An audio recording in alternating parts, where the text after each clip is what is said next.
This confession is from r/confessions. Fake names for anonymity. I'm a 25 years old dental assistant. My usual routine for getting patients from the waiting room to the dental chair goes as follows. 1. Read the patient's name. 2.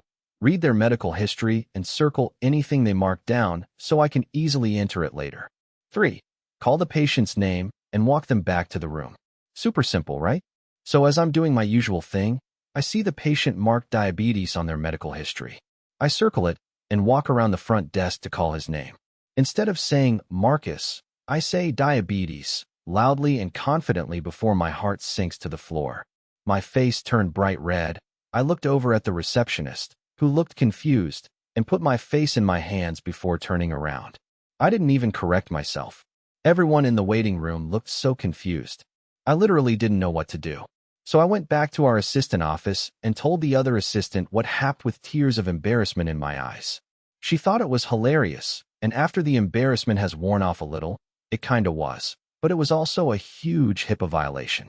If I called his name after shouting what was on his medical history, I feel like it would have just made things worse.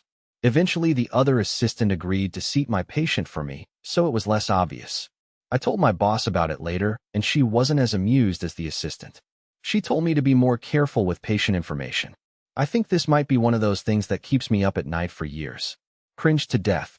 TLDR, I accidentally called my patient diabetes instead of their name after reading their medical history. My boss wasn't amused, but my coworkers were. No major consequences, just embarrassment.